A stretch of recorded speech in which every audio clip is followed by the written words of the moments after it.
রাসূলিল কারীম আম্মা বাদ। আসসালামু আলাইকুম স্যার। আমি এএসআই নিরাস্ত্র মোহাম্মদ জুয়েল মিয়া, সাইবার ক্রাইমে কর্মরত আছি। আমার সৌভাগ্য যে আপনার সাথে আমার খুব কাছাকাছি চাকরি করার সৌভাগ্য হয়েছে। আমি যখনই আপনার এখানে গেছি যে কোনো ফাইল নিয়ে, আপনি কখনোই ফেরত দেন নাই। আমার চাকরি 21 বছর, আমি 21 বছরে অনেক এসপি স্যারদের সাথে কাজ করছি, এডিশনাল ডিআইজি স্যারদের সাথে কাজ করছি, কিন্তু আমি আপনার উদার মনের মানুষ, এরকম খোলা মনের কোনো পুলিশ অফিসার পাইনি।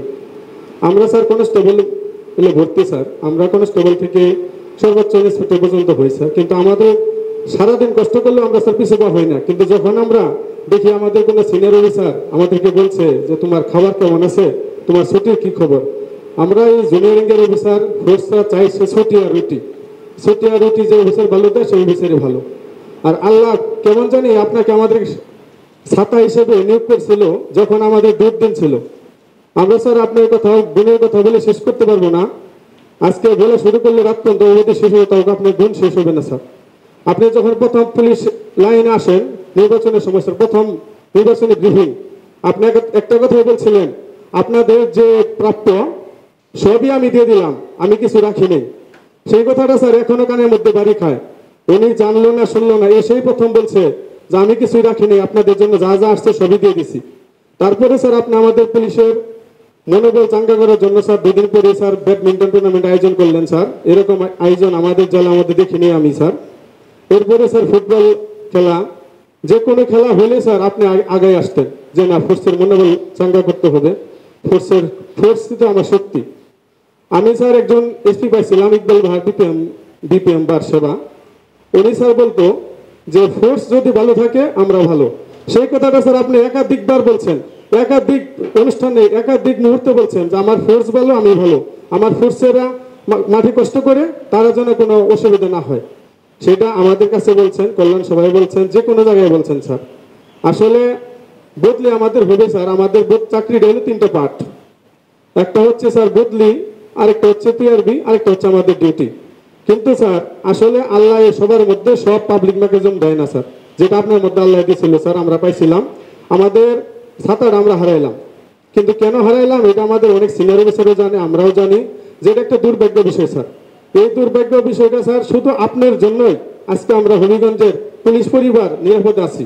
পুলিশ লাইন বলেন আর পুলিশ অফিস বলেন, পুলিশ অফিসের তো স্যার পুলিশ অফিস আশপাশে যে 2 নম্বর ফুল এলাকাটা, এটা বলে হবিগঞ্জের 2য় সংসদ।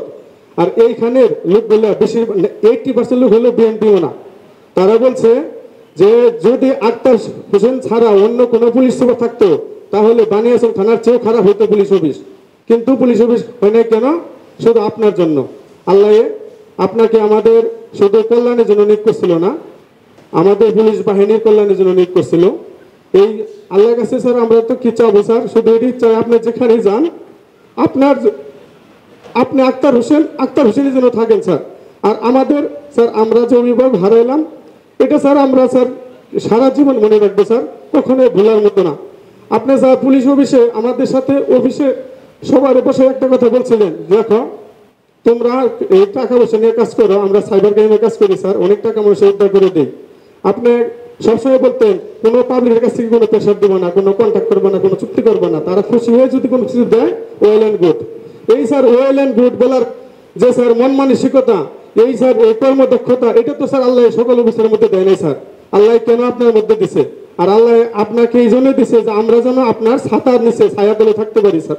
এই সৌভাগ্য স্যার আমাদের সবার যে আমরা স্যার যে কদিন পাইছিলাম আপনাকে স্যার, আপনার ছায়া তলে আমরা সুস্থ এবং নির্ভীক একজন ছাতার দাড়ি অভিভাবক আমরা পেয়েছিলাম।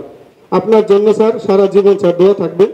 আমার অনেক ছোট ভাই বোন আছে, অনেক সিনিয়র অফিসার আছে, যদি স্যার কখনো আমাদের কোনো কথা এবং আমাদের কোনো কার্য দ্বারা কষ্ট পেয়ে থাকেন স্যার, নিজের ছোট ভাই বা নিজের ছেলে বা নিজের সহপাঠী হিসেবে স্যার আল্লাহর রাস্তায় মাফ করে দিবেন স্যার।